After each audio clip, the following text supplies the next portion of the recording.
बजेटनुसार सगळ्याला आरक्षण मिळेल ही आम्हाला सरकारकडनं अपेक्षा आहे. बरं, ही सरकारकडनं तुम्ही अपेक्षा ठेवताय, मात्र महाराष्ट्रातलं सध्या चित्र हेच आहे की मराठा समाज असेल किंवा ओबीसी समाज असेल, दोघेही जण आपापल्या आरक्षणासाठी रस्त्यावरही उतरण्यास तयार आहेत.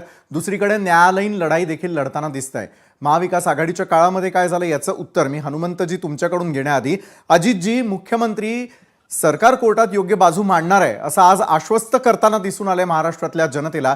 त्या अनुषंगानं सरकारची नेमकी तयारी काय आणि मृणालजींनी जे आव्हान दिलेलं आहे सरकारला, ते आव्हान पेलण्यासाठी तुम्ही देखील तयार झालेले आहात का? विशालजी नमस्कार. चर्चेत सहभागी सर्वांना नमस्कार. इथं काँग्रेसचे माझे सहकारी मित्र सुद्धा बाजू मांडायला आलेले. बघा, आम्ही कुठल्याही पक्षाला किंवा सरकारमध्ये जो कोणी असेल त्यानं हा जो विषय हा राजकीय नाही, सर्वप्रथम आपण लक्षात घेतलं. सन्माननीय मृणालजी, माझं आपल्याला एक आवाहन असं असेल की आमचे बंधू गंगाधरराव काळकुटे पाटलांनी आता जे मांडलंय ते आपण थोडंसं समजून घ्या. बघा, असं आहे की आपण रस्त्यावरची लढाई लढून समाजामध्ये तेढ निर्माण करून या सगळ्यामध्ये महाराष्ट्र अशांत करण्यापेक्षा न्यायालयावरती आपल्या सगळ्यांचा विश्वास आहे. आपण सगळे लोक हे न्यायालयाला मानतो, संविधानाला मानतो. कोर्टामध्ये आपण गेलेला आहात, आपण आपला आक्षेप तिथे ठेवा. शासन म्हणून आम्ही शब्द दिलेला आहे की याच्या विषयामध्ये जे काही कायद्याला योग्य असेल आम्ही मराठा समाजावर अन्याय होऊ देणार नाही, तसंच ओबीसीवरती सुद्धा होऊ देणार नाही. बरं मृणालजी, मला आपल्याला एक नम्रपणे एक गोष्ट इथं सांगायची आहे की बघा, ब्रिटिश इंडिया म्हणजे ब्रिटिशांच्या आधिपत्याखालचा भारत आणि निजामाच्या आधिपत्याखाली असलेला मराठवाडा याच्यामधल्या महसुली रेकॉर्ड्स आणि इतर सर्व रेकॉर्ड्स मध्ये जमीन आसमानचा फरक आहे. आम्ही ब्रिटिश इंडियाचे जे नागरिक होतो त्यांचं सर्वच बाबतीतलं रेकॉर्ड अतिशय व्यवस्थित आहे.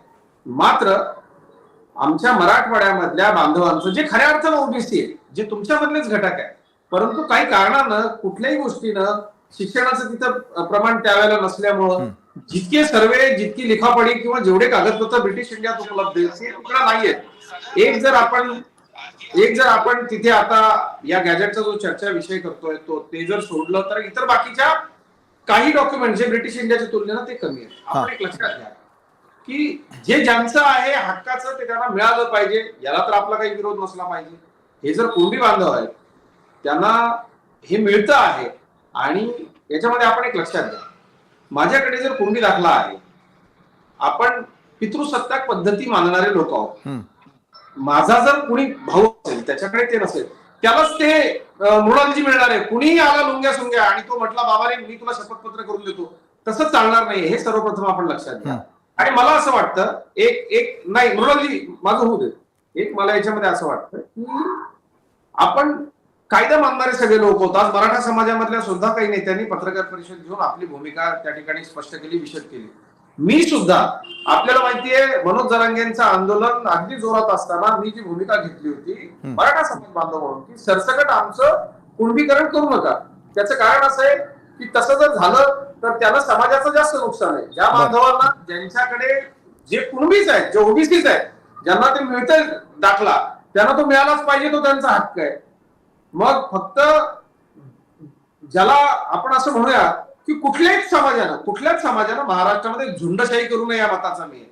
भाषा चुकत होती, झुंडशाही होत होती तेव्हा मी मराठा असताना सुद्धा मी मराठा आरक्षण चळवळीमधला कार्यकर्ता आहे. देवेंद्रजींनी ज्या ज्या वेळेला आम्ही गेलो त्या त्या वेळेला आमच्या समाजाच्या लोकांची कामं केली. गंगाधर काळकुटे पाटील साहेब त्याचे साक्षीदार आहेत. आम्हाला एवढंच फक्त सांगायचंय, अन्यायानं किंवा जबरदस्तीनं कुणाच काहीच होऊ शकणार नाही. कारण शेवटी हे राज्य कायद्याचं आहे. सरकार कुणाचंही असलं, काँग्रेसचं असू देत, भारतीय जनता पक्षाचं असू देत, टप्प्याटप्प्यानं आपण जर या सगळ्या गोष्टींचा अभ्यास केला तर बेकायदेशीर काहीही न्यायालयामध्ये टिकलेलं नाहीये. मला असं वाटतं की महाराष्ट्राचं सामाजिक सौहार्द ही खूप मोठी गोष्ट आहे. ती आपल्या पूर्वजांनी अनेक वर्ष आपापसात अत्यंत चांगल्या पद्धतीने व्यवहार करून ती टिकवलेली आहे. मृणालजी, मला असं वाटतं की ओबीसी नेत्यांनी एक या गोष्टीचा विचार निश्चितपणे जरूर केला पाहिजे. मला बबनराव तायवाडेंची भूमिका अत्यंत पटली आणि मी त्यांचं जाहीररित्या कौतुक केलं. जे ज्यांच्या हक्काचं आहे ते त्यांना मिळू दिलं पाहिजे. त्यांना अनाठाई विरोध आपला नसावा.